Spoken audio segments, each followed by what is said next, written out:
Rav Eric Belaïch, Boker Tov, Shalom.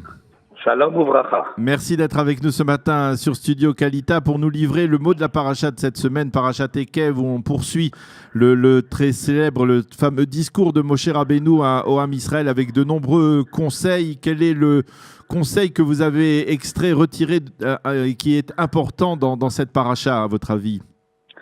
Alors, avant même de livrer ce message de la paracha, et puis en fait, il y a une centralité, c'est le respect des mitzvot qui nous garantit en quelque sorte la bracha en Eretz Israël. Je voudrais d'abord resituer un petit peu le contexte. Nous sommes Rosh Chodesh Adar de l'année 2488, donc une semaine avant que Moshe ne quitte ce monde. Il règle ses comptes avec le Ham Israël, donc c'est le début de Devarim, on ne revient pas là-dessus.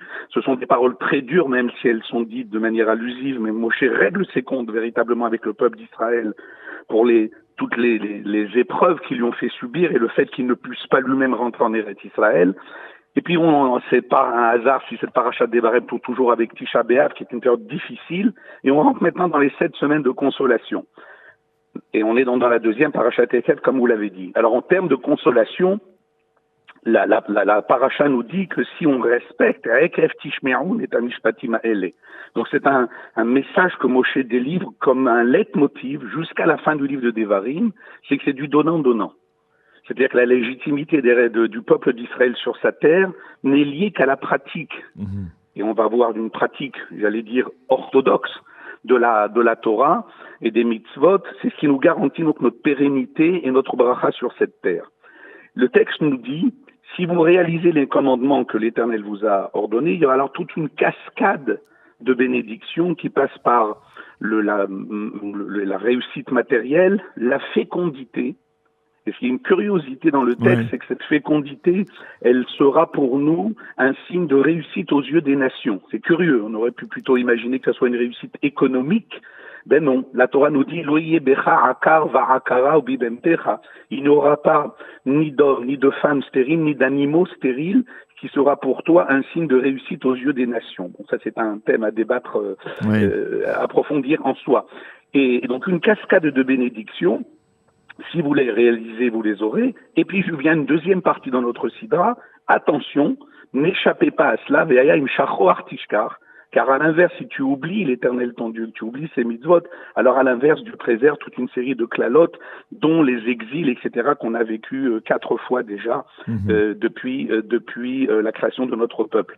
Et alors, les commentateurs s'intéressent, ou s'interrogent plus exactement, sur la pertinence du choix du mot de la paracha, Ekev. Ekev, on va dire un petit peu plus loin dans notre sidra, on citera le 2e chapitre du schéma, où il est dit V'yaya im shamo atishmaou. Ce sera dans le cas où vous écouterez. Donc la Torah sait utiliser le conditionnel. Pourquoi ici utilise-t-elle un mot un petit peu complexe? Ekev. Ekev en hébreu c'est le talon.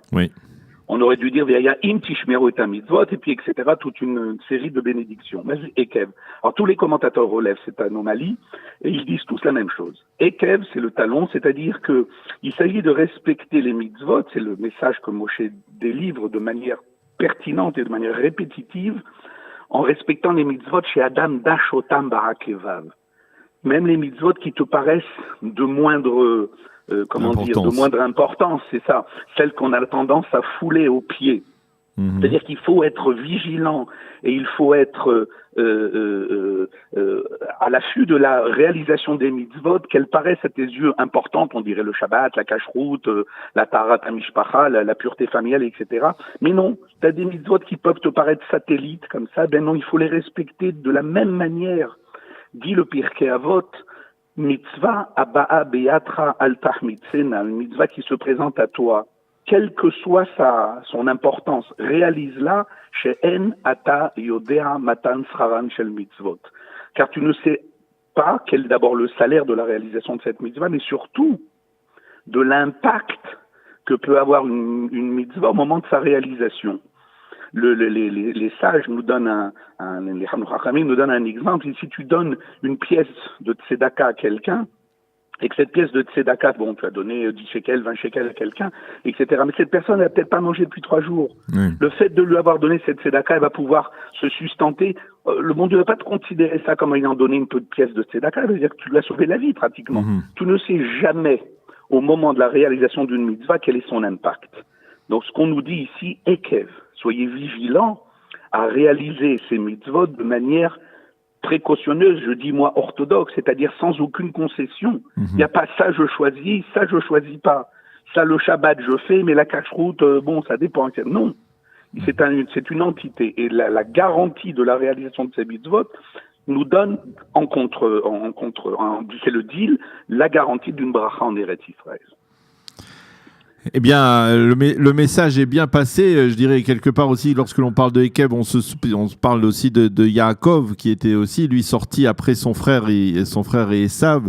Et quelque part, on peut dire que dans la nature du Ham Israël, il y a aussi cette nécessité donc de s'attacher aussi aux points moins importants, qui paraissent moins importants, mais qui restent d'une certaine manière et qui se perpétuent et qui restent d'une importance particulière malgré tout. Absolument, je peux rajouter un petit mot. Ce thème de la légitimité de notre persistance, en quelque sorte, en tant que peuple, sur la terre d'Eretz Israël, est un thème qui revient plusieurs fois dans la Torah. On le cite d'ailleurs le jour de Kippour à Mincha, après avoir lu là-bas tous les mariages interdits. On en reparlera peut-être pourquoi à Kippour faut-il parler des mariages interdits. Mais en tout cas, à la fin de ce texte qui est lu le jour de Kippour, on nous dit attention, comportez-vous comme des béné Israël, comportez-vous selon vos valeurs, selon votre identité sur la terre d'Israël, car si vous vous comportez pas comme des enfants d'Israël qui sont adoukim, qui sont fervents dans leur pratique des mitzvot, et que vous vous comportez comme les peuples qui vous ont précédés, eh ben, aux mêmes causes auront les mêmes effets. À ce moment-là, va taquer à arrêter Tioshvéa, que Dieu préserve. La terre vomira ses habitants. C'est-à-dire qu'encore une fois, le fait d'être juif en Eretz Israël n'est pas un blanc-seing. Il faut être juif en Eretz Israël et se comporter selon les valeurs du judaïsme.